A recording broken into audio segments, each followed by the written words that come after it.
Nous allons passer aux informations diverses que je vais vous donner. La première concerne, donc vous avez pu le voir peut-être samedi dernier, et je m'en excuse auprès des associations, je ne pouvais pas être à la réunion d'accueil des associations que Lisa a fait comme chaque matin, mais j'étais comme chaque samedi de rentrée, mais j'étais le lendemain sur le forum.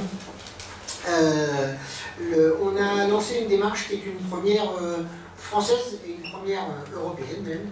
Allez, on va même dire mondiale, puisqu'on l'a dit dans le débat, qui n'est même pas mise en place dans des pays comme le Canada ou les pays du Nord, qui sont bien plus en avance que nous sur la petite enfance. Donc c'est pareil, c'est en route vers un label de bientraitance.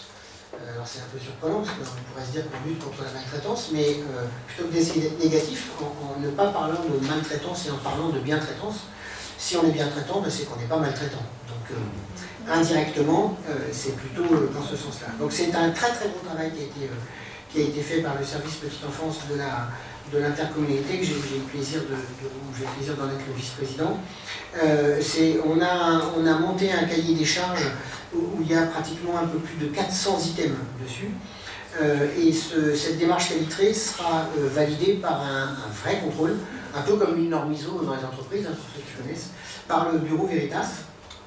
Et c'est vraiment une démarche qu'on a engagée dans nos 3 crèches de l'Interco et que l'on engagera dans les 2 prochaines micro-crèches que l'on lance en construction cette année.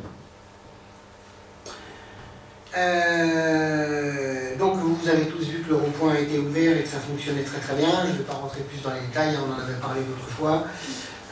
Beaucoup de retours positifs des habitants qui me disent qu'il n'y a plus du tout la queue qu'il pouvait y avoir et la dangerosité. Ça a vraiment rendu la chose fluide et sécurisante, donc c'est très bien.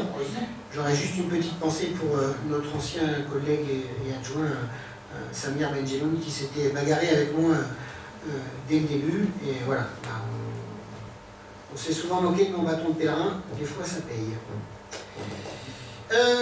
Je vais vous parler des centres de loisirs. Donc on a eu la visite de la PMI comme on l'avait demandé, puisque vous savez que sur les centres maternels, quand on demande une augmentation de capacité, on a la visite de la PMI, qui a été tout à fait positive, satisfaite et contente des choses mises en œuvre, des futurs projets qui sont en cours de lancement ou déjà lancés, que nous lui avons présentés.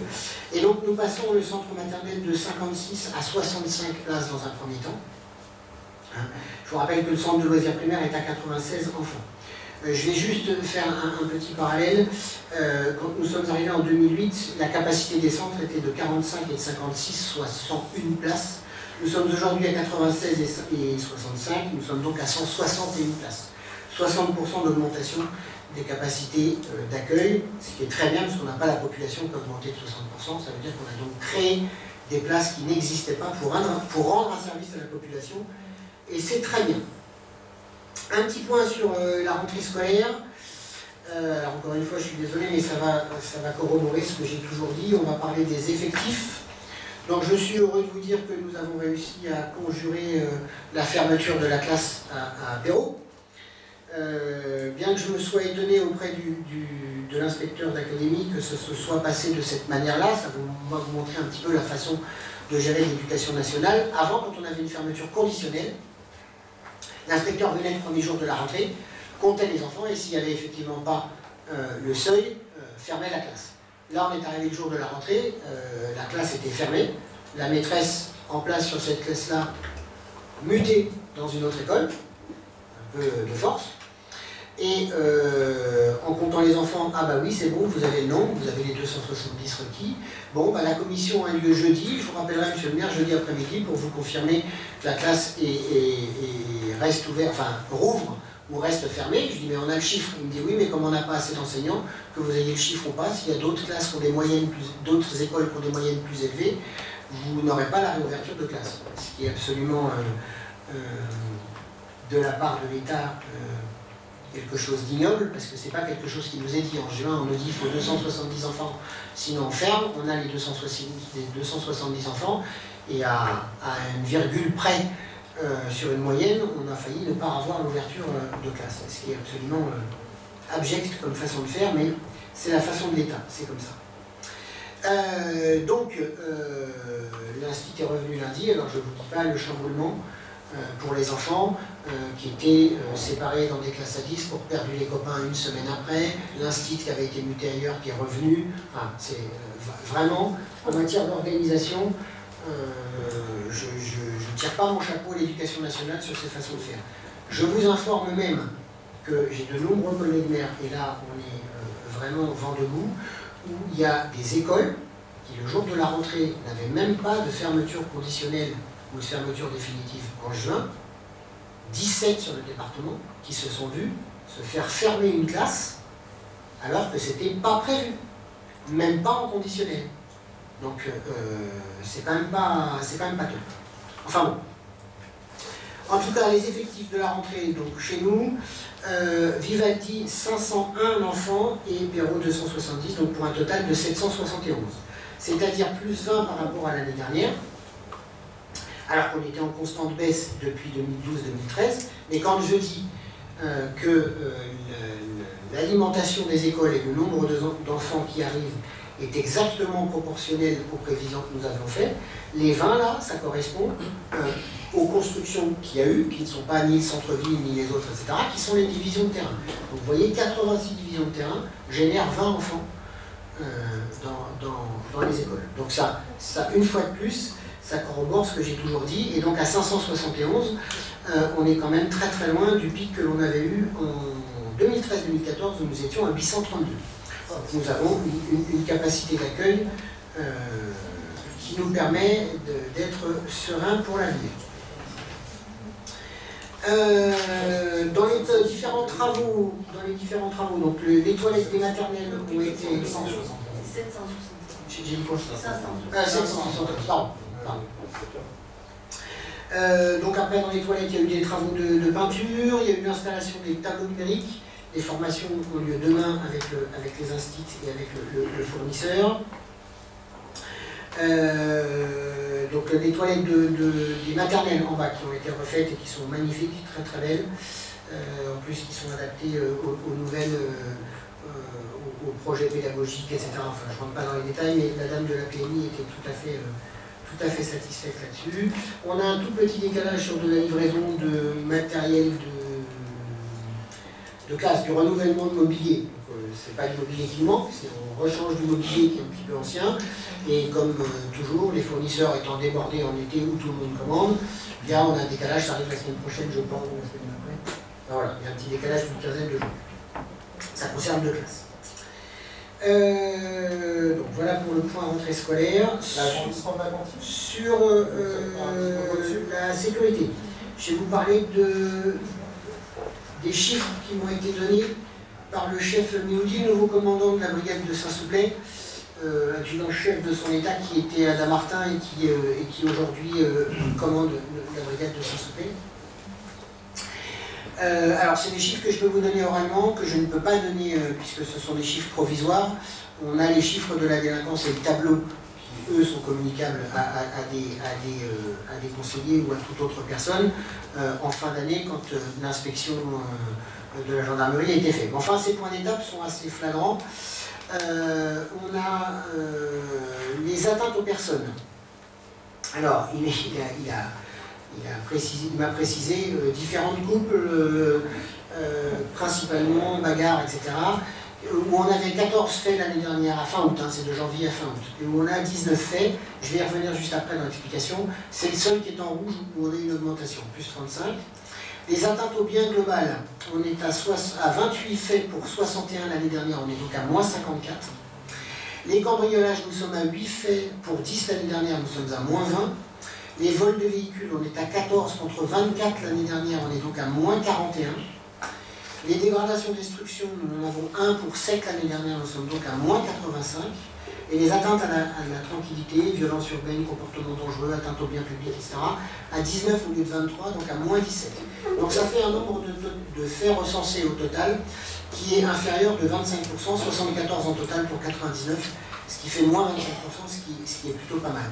Alors, pour faire une analyse sur le seul qui était en rouge avec lui, il me disait qu'ils avaient beaucoup de différents de couples, et pour cause, ça corrobore aussi parfaitement la politique de diversification de l'habitat que l'on fait, puisqu'on s'aperçoit dans les cas recensés avec lui, précisément, que ce qui fait augmenter ce chiffre, ce sont les obligations de cohabitation en cas de divorce dans les pavillons.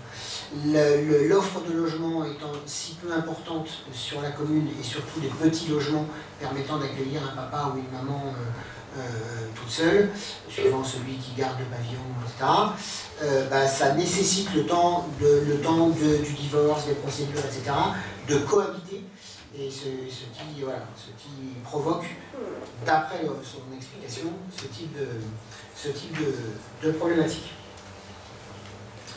Un petit mot sur les OTV. Il en a été enregistré, donc c'est opération tranquillité vacances, donc c'est les habitants qui nous demandent de surveiller leur maison quand ils sont en vacances. L'année dernière, nous en avions fait 72, nous en avons fait 98 cette année, et pour un total de 1152 visites, puisqu'il y avait de nombreuses visites avec des petits mots dans la boîte, et j'ai eu de nombreux retours d'habitants tout à fait satisfaits du service. Je pense que l'analyse de ces chiffres-là a une principale aussi conséquence, c'est les excellentes relations qu'il y a entre la police municipale et la gendarmerie. Ils travaillent vraiment de concert, se passent les informations, et ce qui permet d'avoir une couverture assez importante. Je vous parle vite fait de la fibre optique aussi. Les travaux de génie civil vont débuter, j'ai signé les DICT, pour les études de sol, concernant l'implantation des armoires. Donc il y a 3 emplacements pour les armoires de fibre. La rue des Petits Ormes, à côté de celle existante. D'accord, donc c'est là où il y a le rond-point, au milieu de la rue des Petits Ormes. À l'angle de la rue du Plessis et de la rue de Lagny. Et puis à l'angle de la Grande Rue et de la rue du Capitaine Lorient. Okay. Un point sur les piscines. Alors, ça pose énormément de problèmes cette année. Les piscines, alors, on a une classe apéro qui fait toujours son voyage avec la piscine pas dedans, qu'on sponsorise comme si on payait la piscine. Ça, là-dessus, c'est réglé, il n'y a pas de souci. Et puis, sur Vivaldi, on a 2 classes de CM2 et une classe de CM1, CM2. Alors, compte tenu de la fermeture de la piscine du Mini-Amelot, l'Éducation nationale a décidé, pour qu'il y en ait suffisamment pour tout le monde, de réduire de 11 séances à 7 séances. Donc les enfants n'auront que 7 séances cette année. Et pour Vivaldi, on a un petit souci, c'est qu'on a des créneaux, donc c'est sur la piscine de Clay, on a des créneaux qu'on essaye de faire changer de 15h30 à 16h05.